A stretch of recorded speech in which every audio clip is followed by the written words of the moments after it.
이번 시간에는 다양한 생물을 분류하는 방법에 대해서 알아보도록 하겠습니다. 변이를 가진 생물이 환경 변화에 적응한 결과 지구에는 지금처럼 다양한 생물들이 있습니다. 이렇게 다양한 생물들을요, 어떤 기준에 따라서 종류별로 나누는 것을 바로 분류라고 하게 됩니다. 자, 그러면 생물은 어떻게 분류할 수가 있을까요? 사람들은 편의에 따라서 이용 목적이라든지 서식지에 따라서 생물을 분류할 수가 있었는데요. 예를 들어 식물의 경우 이용 목적에 따라서 약용식물과 식용식물로 분류할 수 있고요. 동물의 경우는 서식지에 따라서 육상동물과 수중동물로 분류할 수가 있습니다.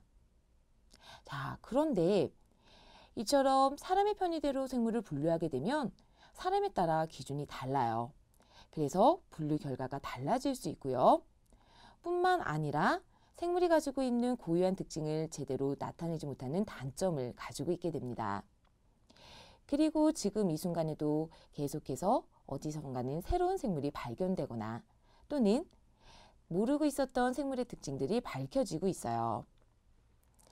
따라서 과학자들은 척추가 있는 것, 없는 것과 같은 생물 고유의 특징에 따라서 생물을 분류하게 됩니다.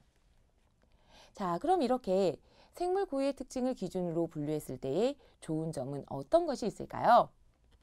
먼저 생물과 생물 사이의 가깝고 먼 관계를 알 수 있고요.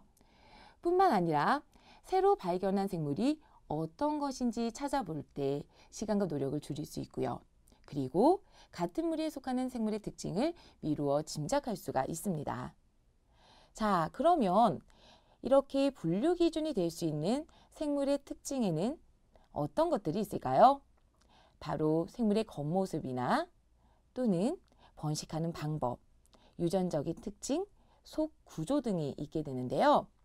예를 들어 식물을 분류한다라고 하게 되면 떡잎이 한 장인 것과 떡잎이 두 장인 것으로 분류할 수가 있습니다.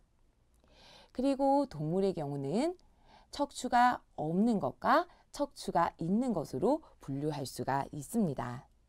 자, 그럼 이렇게 생물의 특징에 따라서 분류하게 될 때 체계적으로 분류하기 위해서는 어떻게 해야 할까요? 우리가 생활에서 분류 체계를 이용하는 경우를 함께 생각해 볼까요?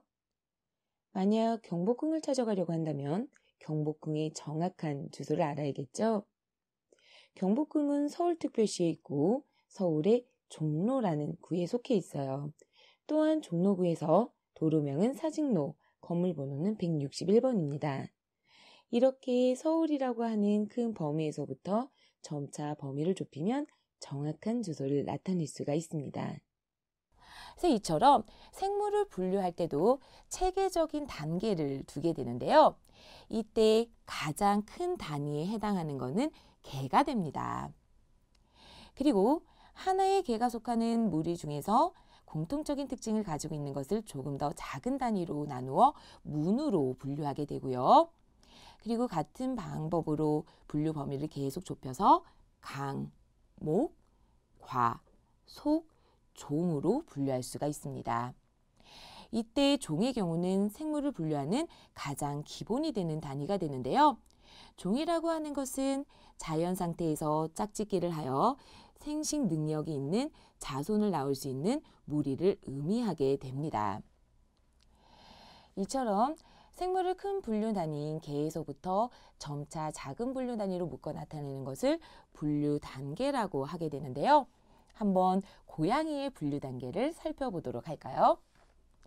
먼저 고양이의 경우는 동물이죠. 그래서 동물계에 해당을 하게 되고요. 동물계에서 조금 더 작은 단위로 가게 되면 척추를 가지고 있는 척삭 동물문에 해당을 하게 됩니다. 그리고 이 중에서 새끼를 낳아 번식을 하는 포유강에 해당을 하게 되고요. 그리고 조금 더 낮은 단위로 식육목, 고양이과, 고양이 속, 그리고 마지막 분류 단계인 종이 고양이가 되게 됩니다.